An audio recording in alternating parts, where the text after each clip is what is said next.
Hello students, welcome to History Final Roundup. History Final Roundup. ଏଇଟା last ପିଲା ମାନେ ଏଥିରେ ଆମେ ଦେଖିବା ଯୋଉ ଇମ୍ପୋର୍ଟାଣ୍ଟ ସେକ୍ସନରୁ କ୍ୱେଶ୍ଚିନ୍ସ ଦିଆଯାଇଛି ଓ ଆସିବ ସେ ସେକ୍ସନ ତମ ଦ୍ୱାରା କମ୍ପ୍ଲିଟ୍ ହେଲା କି ନାହିଁ ଗୋଟେ ରିମାଇଣ୍ଡ କରିଦେବା। ଯଦି କିଏ କେଉଁ କ୍ୱେଶ୍ଚିନ୍ ଇମ୍ପୋର୍ଟାଣ୍ଟ ଭୁଲି ଯାଇଥିବ ତ ଟିକେ ଚେକ୍ କରିନେବ। Okay students, ready now. ଦେଖ ଫାର୍ଷ୍ଟ ୟୁନିଟ୍ର ତୁମର ଲଙ୍ଗ କ୍ୱେଶ୍ଚିନ୍ରେ ସିନ୍ଧୁ ସଭ୍ୟତା ବା ହରପ୍ପା ସଭ୍ୟତାର ସାମାଜିକ ରାଜନୈତିକ ଅର୍ଥନୈତିକ ଜୀବନ ସହିତ ନଗର ପରିକଳ୍ପନା ସରିଛି କି ନାହିଁ, ରାଇଟ୍। ଆଉ ସର୍ଟରେ ଏହାର ଭୌଗୋଳିକ ଅବସ୍ଥା ଏବଂ ପତନର କାରଣ ଗୁଡ଼ିକ, ଗ୍ରେଟ୍ ବାଥ୍ ମାନେ ତୁମର ବୃହତ ସ୍ନାନାଗାର, ତାପରେ ଖାଦ୍ୟ ପୋଷାକ ଏବଂ ତାଙ୍କର ହରପ୍ପାବାସୀଙ୍କ ସିଲ୍ ମୋହର ମାପ ଓଜନ ଏତିକି କମ୍ପ୍ଲିଟ୍ କରିଛ ନା ନାହିଁ ଟିକେ ଚେକ୍ କରିନିଅ। Okay, weights and measures, great bath, town planning, then social political economic life of Harappas और इंडस वैली सिविलाइजेशन।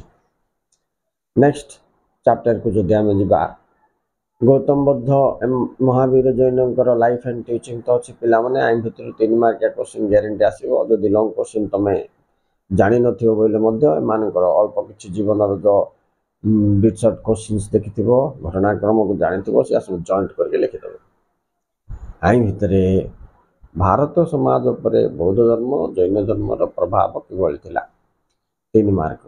ता छड़ा ग्रेट रिनाउंसिएशन बोले कौन तुम धर्मचक्र प्रवर्तन गोटे, ग्रेट रिनाउंसिएशन बोले जो घर त्याग करवाटा से घटना गोटे, आओ मोक्ष बा निर्वाण गोटे, राइट। आर्य सत्य सब बहुत इंपोर्टेंट। चतुरार्य सत्यम बोल सीटा सारिच ना नहीं चेक कर दियो। मोस्ट इंपोर्टेंट जाको मु तुम चेक कर ना बोली रिमाइंड कर दो। ओके, माने जोटा 90% इंपोर्टेंट से गुड़ाक भितर आर्य सत्य आयो, आओ धर्मचक्र प्रवर्तन 50% कही हम कि न कही हम। तो एमती केते गुडे क्वेश्चन अच्छी से हिसाब से आम प्रिपरेशन जारी रहा उचित। अच्छा, एपटे लंग क्वेश्चन विषय आम जो चर्चा करचे फर्स्ट यूनिट रे तुम हरप्पा सहित तुम्हें पूर्ववर्ती वैदिक युग परवर्ती वैदिक युगर सामाजिक राजनैतिक धार्मिक जीवन कंप्लीट कल कि नहीं चेक कर, राइट। आ शॉर्ट रे देखिले पोजिशन ऑफ वुमेन बोले नारी स्थान बुथ एर्ली वैदिक एंड ये वैदिक रे देखिल कि नहीं, सभा समिति देखिल कि नहीं चेक कर, राइट। आ चतुराश्रम जाति प्रथा ये दुटा, चतुराश्रम एंड कैश सिस्टम से इंपोर्टेंट नहीं, बट चतुराश्रम is very important. Position of women is very important कार तुमर early Vedic and later Vedic age है। तापर चल जा नेक्स्ट यूनिट रे कलिंग युद्ध लंग क्वेश्चन पढ़ल ना नहीं, मौर्य शासन व्यवस्थार 3 मार्किया क्वेश्चन जाक पढ़ी ना नहीं आई गोटे आदि पिला माने कलिंग युद्ध जदि लंग क्वेश्चन न आस तो तार कारण फलाफल ना खाली कलिंग युद्ध संक्षिप्त टिप्पणी ग्यारंटी 3 मार्क आई।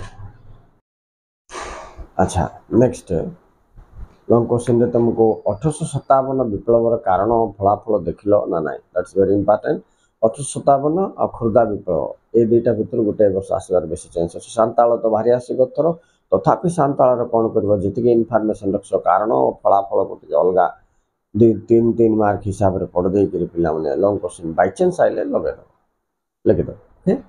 आ सन्यास आंदोलन तुम से आनंद मठ सन्यास आंदोलन कारण सन्यास विद्रोह कारण उपर ध्यान देच कि नहीं टे चेक कर।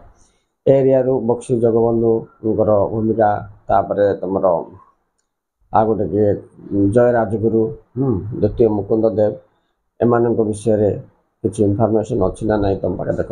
लंग क्वेश्चन चल पे सरला पद्दा देखा। तो विद्रोह आंदोलन भितर तुमको 2टा लंग क्वेश्चन मिल, तेणुक मुझे ना जाक कहीदे सरच कि नहीं तुम चेक कर दियो। विद्रोह जाक तो 4टा कहीदेली कौन कौन 1857 विप्लव खुर्दा विप्लव बेसी इंपोर्टेंट बोले 85 ରୁ 90% खंडे इंपोर्टेंट। आ रहा सांताल सन्यासी विद्रोह एटा 50 to 60% इंपोर्टेंट। से हिसाब से आम मेजरमेंट करके प्राधान्य देवा पढ़ला बेलू। आंदोलन भितर तीनटार तो गोटे ग्यारंटी पड़ो असहयोग आंदोलन आईन मान्य आंदोलन आइला तुम भारत छाड़ आंदोलन आईरे पिलाने ए वर्ष से आईन मान्य आंदोलन सिविल डिसोबिडिएंट मूवमेंट ये हूँ 90% इम्पोर्टेंट किंतु आउ दुटा तुमको 50 to 60% इम्पोर्टेंट कि 65% इम्पोर्टेंट जीव तो से हिसाब से तुम तीनटा जाक पढ़देल तो भल किंतु कोटा न छाड़बार ये 90% न छाड़बार से ध्यान दे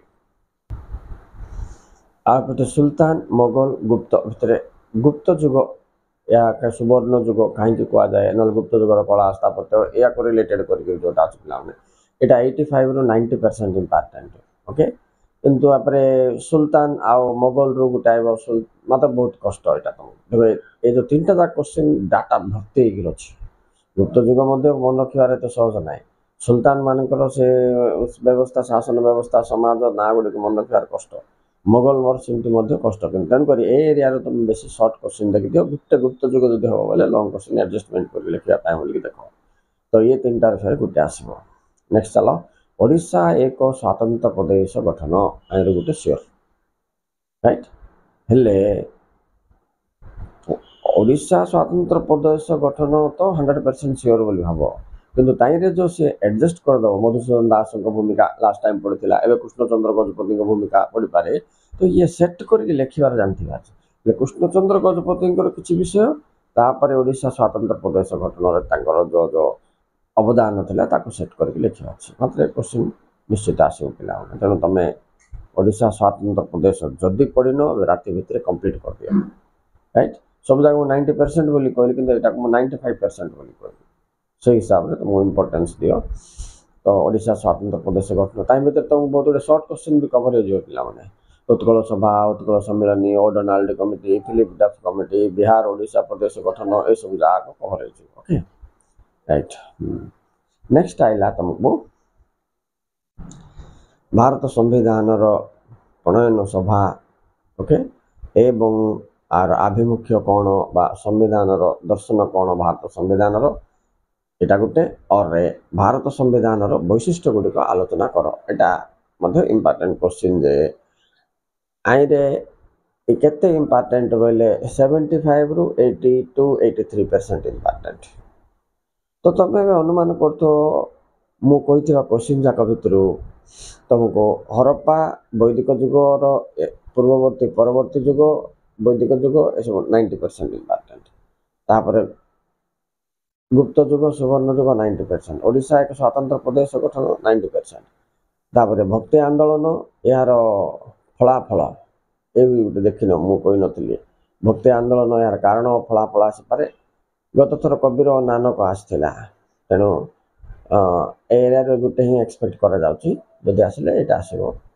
तो ये हिसाब से तुम फर्स्ट जो क्वेश्चन जाक मुझे तुमको 90% पाखापाखि कौन से गुड़ाक कम्प्लीट कल कि नाई पे आउ तो वीडियो टी प्ले करके दरकार पड़े चेक कर दियो ये मुझे 3 मार्किया क्वेश्चन डिस्कसन करें कहीं वीडियो लंबा हो आ गोटे वीडियो जो हम बोले 3 मार्किया क्वेश्चन कंप्लीट कल ना ना एगुड़ा सब गोटे 30-35 खाली टेस्ट रिव्यू करदेवी तुमको जे तुम एक्चुअली एगुड़ा छाड़ दे कोटा बोले चेक कर okay students thank you very much for watching please like and subscribe.